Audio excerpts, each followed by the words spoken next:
Florence Cassie there, who's set to serve a sentence in a prison in Mexico, and obviously we'll bring you a reaction from her family as that comes in.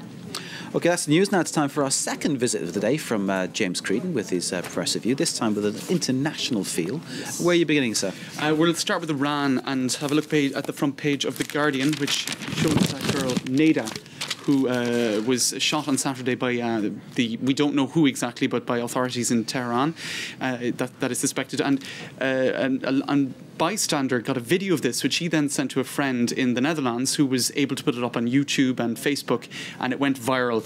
And according to The Guardian, within hours it had become one of the most potent. When you say it went viral, I mean it went right around the world. Exactly. It was just clarifying for me, because I'm older than you. And it said within hours it had become one of the most potent threats faced by the Iranian regime in 30 years. You mean the effect of the video of her being killed? Exactly. That's because she's been adopted very much as a symbol of the resistance, yes, exactly, now, or the move against the election result. And have a look at Le Parisien has it as well, and she's been called a martyr for the cause. And apparently she wasn't really that involved in the demonstrations. She was in her car, it was very hot, she got out of the car and happened to sort of involve herself in some sort of demonstration, and she was on her mobile phone and she got shot. And the video is gruesome, and it is I suppose getting a lot of reaction online. Now have a look at the front page of Etalat, which is an Iranian newspaper. Nothing whatsoever on this, which is making all of the international papers. We have The Independent here as well, which has her on the front page. So it is, I mean, it is or it isn't surprising, depending on your perspective, that this isn't appearing at all on say it's the same girl, would you? No, she looks quite different in that one. Again, another pretty photograph of a woman whose life's been very sadly taken away. Sadly taken away by, well, that's horrific, isn't it? And have a look at this other front page article on Etalat on 3 buildings which have been listed as heritage sites in Iran. I just find that incredible that these kind of stories are appearing on the front page of the Iranian newspapers. Etalat is it's an official Iranian newspaper. It is an official Iranian newspaper. There's an English language version, but it is clearly most of the time in Farsi, and that's the kind of news that they're putting out. So this is propaganda, isn't it? Essentially. That's what it is. It's not reporting news, it's reporting propaganda, what they want you to see. It's like a press sort of kit, isn't it, about Iran? And the main article there is highly critical of the West for meddling in Iran's internal affairs. France is getting a rap over the knuckles. Moutaki, who was the foreign minister, said that France is a big nation, but it is unfortunately being governed by a group of political dwarfs who have put the achievements of the country's revolution on sale. And of course, the criticism it's making of the West is that it's saying that protesters should be heard, and that's deemed to be meddling in Iran's affairs. So it kind of sums up their journalism, I suppose. Indeed. Now we'll move on to another story in The Editor and Publisher, which is a magazine in the US that analyses the media. Now this is covering the New York Times journalist David Rode, who was kidnapped by the Taliban for 7 months, and nobody spoke about it. No newspaper, no blog. There was a complete media blackout.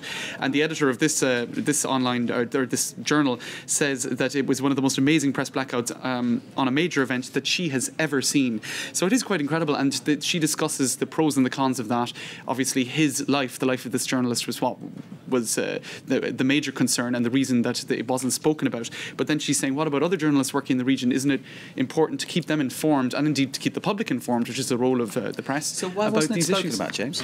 I think there were behind the scenes negotiations going on with the Taliban, and they were afraid that this would jeopardise his safety. So a decision taken to keep it quiet. Exactly. Now, moving to the Israeli press and Haaretz, which is talking about Prime Minister Netanyahu's first trip to the EU, and he's arriving in Paris tomorrow, where Sarkozy is going to push for an international peace conference to kickstart the negotiations between Israel and the Palestinian Authority.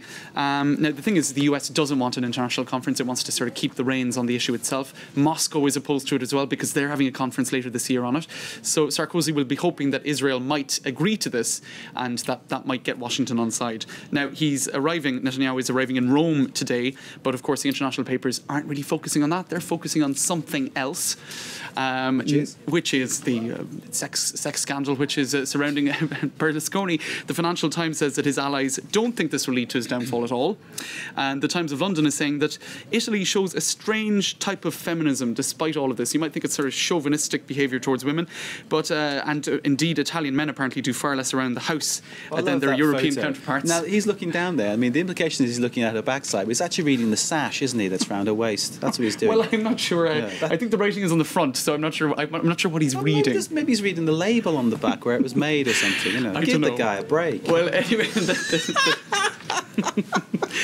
Anyway, the Times of London is saying that Italy is actually, it has a strange form of feminism and that women have a lot more power behind the scenes than you'd think. I'd like to get the journalist who wrote that to try and justify it. It sounds crazy. Maybe it's true. I don't know. Apparently, women in small Italian businesses, it's the women that control the purse strings. The men are driving around in fast cars, but the women control the accounts. Apparently, James, often, I have to stop with them. Sorry, I could listen to you all day, but we have to go there. Silvio Berlusconi, eh?